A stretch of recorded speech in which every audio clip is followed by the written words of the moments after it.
స్తోత్రం యేసయ్యా. ప్రియమైన దేవుని బిడ్డలారా, క్రీస్తు నామములో మీ అందరికీ సమాధానము కలుగును గాక. ఆమేన్. ప్రతి దినము దేవుని వాగ్దానం అని ఆత్మీయ చక్కటి కార్యక్రమంలో మిమ్మల్ని ప్రేమపూర్వకంగా ఆహ్వానిస్తున్నాను. దేవుని బిడ్డలారా, ఎలా ఉన్నారు? బాగున్నారా? ఉదయాన్నే లేచారా? ప్రార్థన చేసుకున్నారా? వాక్యాన్ని కాసేపైనా మీరు చదువుకున్నారా?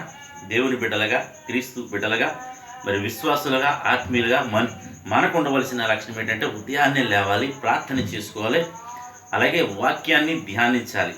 అలాగే వాక్యాన్ని ధ్యానించిన మనం వాక్యానుసారంగా నడుచుకోవడానికి ప్రయాసపడాలి, ప్రయత్నం చేయాలి. మరి ప్రయాసపడినప్పుడే మనం ఆత్మీయంగా మరి అభివృద్ధి చెందుతాం, ఫలిస్తాము. మరి దేవుల్లో ముందుకు సాగుతాం. దేవుని రాజ్యంలో మనకు స్థానము ఉంటుంది. ఎత్తబడే గుంపులో కూడా మనము ఉంటాము అని మీకు తెలియజేస్తూ ప్రతి దినము దేవుని వాగ్దానం అని ఆత్మీయ చక్కటి కార్యక్రమంలో వాగ్దానాన్ని చదువుకుందాం. నేను చదువుతున్నాను యోహాను సువార్త 14వ అధ్యాయము 6వ వచనం.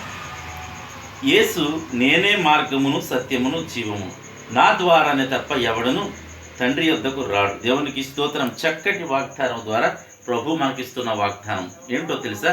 నేనే మార్గమును, సత్యమును, జీవము.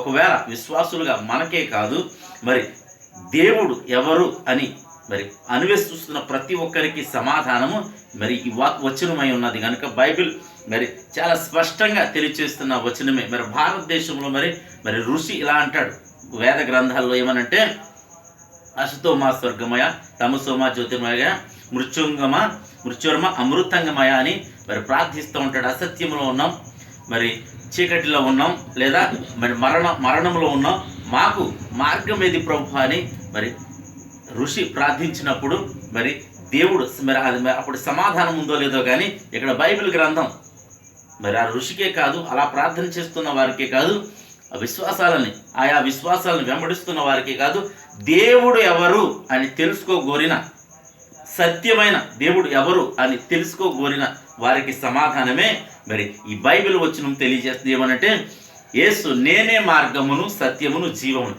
నా ద్వారానే తప్ప ఎవడును తండ్రి యొద్దకు రాడు అని మరి దేవుని వాక్యం సెలవిస్తుంది. సాక్షాత్ యేసు ప్రభువే అనగా తండ్రి యొద్దకు అనగా మరి స్వర్గానికి రాలేడు అని దేవుని వాక్యం మరి యేసు ప్రభు తన భూమి మీద నడియాడినప్పుడు ఆయన సెలవిస్తూ మరి చెప్తున్న మాటే ఇది కనుక మరి ఆయనే మార్గమై ఉన్నాడు, ఆయనే సత్యమై ఉన్నాడు, ఆయనే మరి జీవము అంటే మరణమును మరి తీసివేసి జీవమును అనుగ్రహించడానికి ఆయనే దేవుడునై ఉన్నానని మరి సాక్షాత్ ఆయనే చెప్తున్నట్లుగా మరి ఓ వచనం తెలియచేస్తుంది. కనుక ఎంతమంది ప్రజలు మరి తమ తమ విశ్వాసాల్లో ఉన్నారో మరి వారందరికీ శుభవార్త ఏమిటంటే, మరి దేవుడు ఎవరో అని అన్వేషిస్తున్నారు వారందరికీ శుభవార్త ఏంటంటే, యేసే మార్గము, సత్యము, జీవము అయి ఉన్నాడు కనుక ఆయన ద్వారానే తప్ప ఎవడును స్వర్గానికి చేరడు, పరలోకానికి చేరడు, తండ్రి యొద్దకు రాడు అనే సంగతిని మరి తెలియచేస్తున్నాడు. కనుక ప్రతి ఒక్కరూ ఈ వాగ్దానాన్ని ఇది నా కోసమే ప్రభా నాతో మాట్లాడమని ఎవరైతే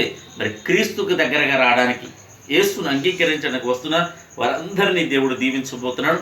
ఎవరన్నా రోగులుంటే స్వస్థపరచబోతున్నాడు. ఆయా మరి శోధనలు, శ్రమలు, శాపాలు, పాపాలు ఏమైనా ఉంటే ఆయన క్షమించబోతున్నాడు, విమోచించబోతున్నాడు. ఆయన విమోచించాడు కనుకనే నీ కోసం నా కోసం ప్రాణం పెట్టాడు కనుక ప్రతి ఒక్కరూ ఆయన యొద్దకు రావాలి అని తెలియచేస్తూ దేవుడి మాటలు దీవించును గాక. ఆమేన్. స్తోత్రము తండ్రి, వందనాలు యేసయ్యా. ప్రతి దినము దేవుని వాగ్దానం అని ఆత్మీయ చక్కటి కార్యక్రమంలో ఎంతమంది ప్రజలు యూట్యూబ్ ద్వారా, షేర్ చాట్ ద్వారా నా తండ్రి, ఈ ఫేస్బుక్ ద్వారా నా తండ్రి ఎంతమంది ప్రజలు ప్రార్థనలు ఎక్కువిస్తున్నారు. అలాగే తండ్రి దేవుడు ఎవరని అన్వేషిస్తున్నారు. వారందరికీ మీరు ఇస్తున్న సమాధానం నేనే మార్గమును, సత్యమును, జీవమును అని తెలియచేస్తున్నారు. నాయన నా ద్వారానే తప్ప ఎవడను ప్రభా తండ్రి యొద్దకు రాడు అంటే తండ్రి యొద్దకు అనగా స్వర్గానికి, పరలోకానికి రాడు అని నీ వాగ్దానం సెలవిస్తుంది. వాక్యం ద్వారా మాట్లాడుతున్నాం. ఎంతమంది ప్రజలు ఈ పిలుపునందుకుని నీవే రక్షకుడు అని నీ వద్దకు వచ్చి చేరుతున్నారు, నిన్ను అంగీకరిస్తున్నారు. వారందరి జీవితాల్లో ప్రభా ఈ వాగ్దానం నెరవేర్చి ఈ వాగ్దానానుసారంగా నిన్ను హత్తుకునే భాగ్యం ప్రతి బిడ్డకి దయచేయమని, మోక్షము చేరే కృపను ప్రతి ఒక్కరికి అనుగ్రహించమని ప్రార్థిస్తున్నాను. ముఖ్యంగా ఈ సమయంలో రోగులు ఎవరైనా ఉంటే ముఖ్యంగా స్వస్థపరచమని ప్రార్థిస్తున్నాను. అయా శ్రమలు, ఇరుకులు, ఇబ్బందులు ఉన్నారు ప్రభా, వారందరినీ విడిపించమని కాదు కానీ తండ్రి ప్రభా శోధనన్నింటినీ సహించువాడు ధన్యుడు అన్నావు కనుక ఆ శోధనలు, శ్రమలు, ఇరుకులు, ఇబ్బందులు, అప్పులు అన్నిటినీ జయించే కృపను నీ బిడ్డలకు దయచేయమని నైనా నేను సమస్య నుండి పారిపోకుండా వాటిని జయించే కృపని బిడ్డలకు దయచేయమని ప్రార్థిస్తున్నాను.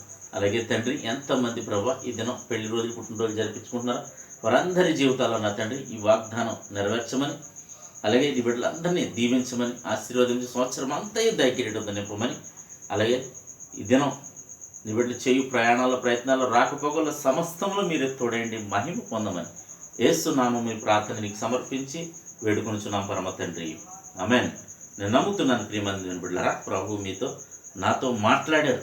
ఇది సత్యం కనుక ప్రభు చిత్తమైతే ప్రతి ఒక్కరూ ఈ వీడియోలు మీకు ఆశీర్వాదకరంగా ఉంటే వీడియో లైక్ చేయండి, షేర్ చేయండి, ఛానల్ సబ్స్క్రైబ్ చేసుకోండి.